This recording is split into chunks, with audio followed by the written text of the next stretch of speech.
देश के अंदर गठबंधन की जो सरकार है वो टूटने की कगार पर है। बिहार में देखिए राज्यपाल को बदल दिया है। जिस राज्यपाल को 1 साल कार्यकाल का हुआ है उसने बिहार में जाकर राजनीति को उथल पुथल कर दिया सिर्फ इस बयान ने। तो उनके अपने नेता उनसे नाराज हैं। तो क्या वाकई जो अमित शाह ने कहा है वो सोच समझ कर कहा है? पशुपति पारस जो है वो पार्टी से अलग हो चुके हैं। तो आप सोचिए धीरे धीरे नीतीश कुमार जी का भी अंदेशा लगाया जा रहा है। नीतीश कुमार जी ना मीटिंग्स में शामिल हो रहे हैं, ना नीतीश कुमार जी कोई बातचीत कर रहे हैं, ना फोन कॉल उठा रहे हैं। चाचा जाने इसलिए जाते हैं क्योंकि वो पलटते हैं और इस बार अगर वो अच्छाई के लिए पलट जाए तो अच्छा ही होगा। और मुझे लगता है कि ऐसा अंदेशा लगाया जा रहा है कि जल्दी सरकार गिरने वाली है बिहार के अंदर। तो हो सकता है कि नीतीश कुमार जी को लगा हो कि अब बस बहुत हो गया, क्योंकि नीतीश कुमार जी का नाम हटाकर जीतनराम मांझी का नाम बीजेपी आगे कर रही है। लेकिन एक तरफ तो नीतीश कुमार जी साइलेंट हो चुके हैं, दूसरी तरफ तेजस्वी यादव एक्टिव हो चुके हैं। तेजस्वी यादव भी जनता से वादे करें, मैं ये दूंगा, मैं वो दूंगा, मैं वो करूंगा, ये करूंगा। तो सोचने की बात है कि आखिर इसके पीछे की मंशा क्या होगी। ये तो साफ तौर पर है कि अगला सीएम हो सकता है कि नीतीश कुमार जो है तेजस्वी यादव को ही बना दे। अच्छी बात है। तो मुझे लगता है कि गठबंधन की सरकार जो है उनकी गिरने वाली एनडीए की और इंडिया अलायंस की सरकार बनेगी। लेकिन गलत क्या बोला? आप कह तो रहे आप लोगों ने फैशन बना लिया। अंबेडकर अंबेडकर अंबेडकर अंबेडकर अंबेडकर अंबेडकर फैशन बन चुका है। हाँ। तो अंबेडकर के नाम से तकलीफ है। आप सोचिए इतनी बार अंबेडकर जी का नाम लेना, अंबेडकर अंबेडकर बोलकर और फैशन बता देना, तो ये तकलीफ है उनकी। उसके बाद नीले कपड़े पहनकर जब सदन में राहुल गांधी जी, प्रियंका गांधी जी पहुंचती हैं तो उस नीले रंग से तकलीफ हो जाना, तो ये साफ तौर पर बताता है कि इनको दलितों से तकलीफ है, इनको नीले रंग से तकलीफ है, इनको अंबेडकर जी से तकलीफ है, इनको कॉन्स्टिट्यूशन से ही तकलीफ है।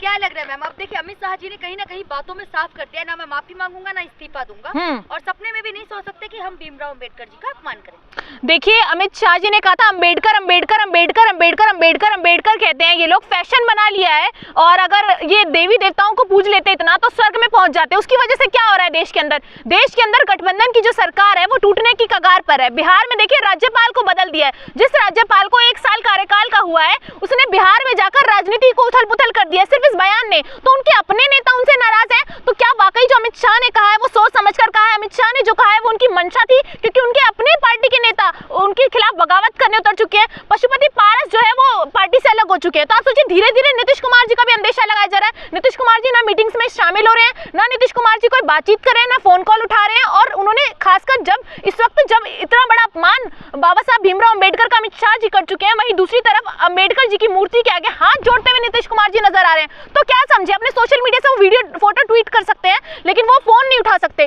तो मुझे लगता है कि वो समझ चुके हैं कि अमित शाह जी ने जो किया वो गलत किया है और अमित शाह जी को माफी मांगनी पड़ेगी। अगर वो माफी नहीं मांगेंगे तो पूरी दिल्ली, पूरा देश नीला कर दिया जाएगा। उनके इस्तीफे की मांगे उठ रही है पूरे देश से। क्या लग रहा है, क्या कहीं ना कहीं नीतीश कुमार जो बगावत की अब राह पे चल रहे हैं, क्या अंबेडकर जी की? देखिए चाचा जाने इसलिए जाते हैं क्योंकि वो पलटते हैं और इस बार अगर वो अच्छाई के लिए पलट जाए तो अच्छा ही होगा। और मुझे लगता है कि ऐसा अंदेशा लगाया जा रहा है कि जल्दी सरकार गिरने वाली है बिहार के अंदर। तो हो सकता है कि नीतीश कुमार जी को लगा हो कि अब बस बहुत हो गया, क्योंकि नीतीश कुमार जी का नाम हटाकर जीतनराम मांझी का नाम बीजेपी आगे कर रही है। जीतनराम मांझी अभी से नसीहत दे रहे हैं कि आपको ये चीजें लोगों को देनी चाहिए। सोचिए चुनाव में अभी समय 2025 के आखिरी में चुनाव है, लेकिन एक तरफ तो नीतीश कुमार जी साइलेंट हो चुके हैं, दूसरी तरफ तेजस्वी यादव एक्टिव हो चुके हैं। तेजस्वी यादव भी जनता से वादे करें, मैं ये दूंगा, मैं वो दूंगा, मैं वो करूंगा, ये करूंगा। तो सोचने की बात है कि आखिर इसके पीछे की मंशा क्या होगी। ये तो साफ तौर पर है कि अगला सीएम हो सकता है कि नीतीश कुमार जो है तेजस्वी यादव को ही बना दे। अच्छी बात है। तो मुझे लगता है कि गठबंधन की सरकार जो है उनकी गिरने वाली एनडीए की और इंडिया अलायंस की सरकार बनेगी। लेकिन अमित शाह जी ने कहा हम सपने में भी नहीं सोच सकते कि अंबेडकर जी का। देखिए सपने में सोच नहीं सकते होते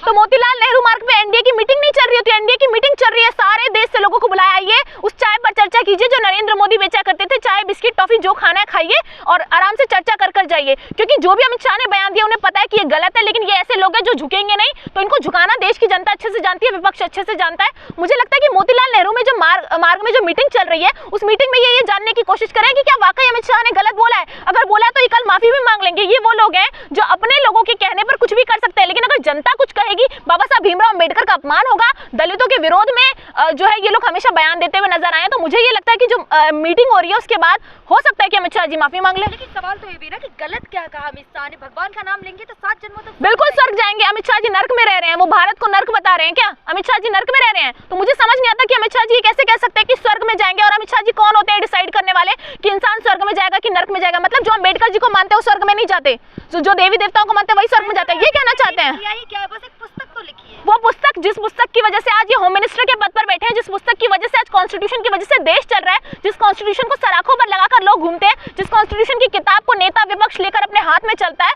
उस कॉन्स्टिट्यूशन को ये लोग रद्दी बताते हैं, क्योंकि ये पहले से ही संविधान को बदलने की साजिश रच रहे थे। रद्दी नहीं बताते मैडम। अरे क्या चूमते हैं ये? अगर ये चूम रहे होते तो इस तरीके के बयान देते, सदन में धक्का मुक्की करते। ये इन्होंने दलितों का अपमान किया, इन्होंने बाबा साहब भीमराव अम्बेडकर का अपमान किया, इन्होंने पूरे देश का अपमान किया है और ये लगातार उस पर अड़े गए। अभी तक माफी नहीं मांगी। सोचिए 24 घंटे के अंदर अमित शाह को माफी मांगनी चाहिए, लेकिन 24 घंटे के अंदर नरेंद्र मोदी ट्वीट कर देते हैं। लेकिन गलत क्या बोला? आप कह तो रहे आप लोगों ने फैशन बना लिया। अम्बेडकर अम्बेडकर अम्बेडकर अम्बेडकर अम्बेडकर अम्बेडकर फैशन बन चुका है। तो अम्बेडकर के नाम से तकलीफ है। आप सोचिए इतनी बार अम्बेडकर जी का नाम लेना, अम्बेडकर अम्बेडकर बोलकर और फैशन बता देना, तो ये तकलीफ है उनकी। उसके बाद नीले कपड़े पहनकर जब सदन में राहुल गांधी जी, प्रियंका गांधी जी पहुंचती हैं, तो उस नीले रंग से तकलीफ हो जाना, तो ये साफ तौर पर बताता है कि इनको दलितों से तकलीफ है, इनको नीले रंग से तकलीफ है, इनको अम्बेडकर जी से तकलीफ है, इनको कॉन्स्टिट्यूशन से ही तकलीफ है। तकलीफ तो राहुल गांधी और अखिलेश यादव को है। किसने कहा राहुल गांधी जी को तकलीफ है? वो कह रहे हैं वो व्यक्ति जो कॉन्स्टिट्यूशन की किताब लेकर हाथ में चलता है, उसको तकलीफ होगी कॉन्स्टिट्यूशन से। वो तो पहले भी कह रहे थे ये वो लोग हैं जो कॉन्स्टिट्यूशन को बदलना चाहते हैं, ये वो लोग हैं जो संविधान को नहीं मानते हैं। आज जनता ने देख लिया, वही निकल के रहे। फोटो वायरल हो रहे हैं जिसमें कभी अम्बेडकर जी को माला नहीं चढ़ाते, शिवाजी जी को माला चढ़ाएंगे लेकिन अम्बेडकर जी को नहीं चढ़ाएंगे। देखिए आप, तो कांग्रेस ये तो बीजेपी यही होती है ना, बीजेपी डिसाइड करती है कि किसको माला चढ़ानी चाहिए, किसके आगे हाथ जोड़ना चाहिए। तो मुझे ये लगता है कि अम्बेडकर जी को चाहे हाथ से नमन कीजिए, चाहे माला चढ़ाइए, ये अपनी निजी इच्छा है राहुल गांधी जी की। कम से कम वो अपमान तो नहीं करते कॉन्स्टिट्यूशन का, कम से कम अम्बेडकर जी के खिलाफ तो नहीं बोलते। लेकिन मुझे लगता है कि अमित शाह जी जिस तरीके से बयान देते हैं सदन में, पूरी देश की पंचायत में हजारों करोड़ों वीडियोस कैमरास के बाद भी, और उसके बाद माफी नहीं मांगते, तो ये शर्म की बात है। देखिए आपने नहीं देखी, मुझे लगता है पूरा रिसर्च कीजिए। मैंने तो वो पूरी वीडियो देखी है, इसलिए मुझे समझ में आ रहा है। बीजेपी की जबान मत बोलिए आप। बार भी नाम लीजिए, अच्छी बात है, लेकिन संविधान को मानिए भी तो। उन्होंने ये नहीं कहा, उन्होंने कहा कि अम्बेडकर अम्बेडकर अम्बेडकर अम्बेडकर अम्बेडकर फैशन। तो उसके बाद तो डिफेंड करेंगे ना, डिफेंड तो करेंगे थोड़ा बहुत। उन्हें पता है वोट तो दलितों का चाहिए इनको, ऐसे कैसे सत्ता की कुर्सी पर बैठेंगे। तो इनको लगा था कि ये होगा, और नीतीश जी जो अलग हुए उस साफ तौर पर समझ में आ रहा है कि अब अलायंस सारी जगह से टूटेगा। गठबंधन, एनडीए की सरकार बिल्कुल मुझे लगता है खत्म होने वाली है, सारी जगह से सरकार गिरेगी, क्योंकि कोई भी नेता ये नहीं चाहेगा कि दलित विरोधी हो, अम्बेडकर विरोधी हो, क्योंकि राजनीतिक पार्टी है और राजनीति में मुझे लगता है कि अम्बेडकर जी का अपमान सबसे बड़ा काला धब्बा है। चुनाव आपने देखा नहीं, आपने पैर धोते हैं, खाना हाँ देखा, वो हमने देखा कैसे पेशाब किया इन्होंने दलितों के ऊपर, कैसे दलितों को ये लोग पीटते हैं, कैसे समझते हैं। ये सब कैमरा जीवी है। 2 मिनट पहले कहता ना, आपने ऐड देखी होगी कि पिक्चर में नूडल खा रहे हैं, फेंक दे रहे हैं, तो वो चीज आपको नहीं दिखाई देती। जो ये वीडियो बनाते हैं वो दिखाई देती है, झूठा है, ड्रामा है।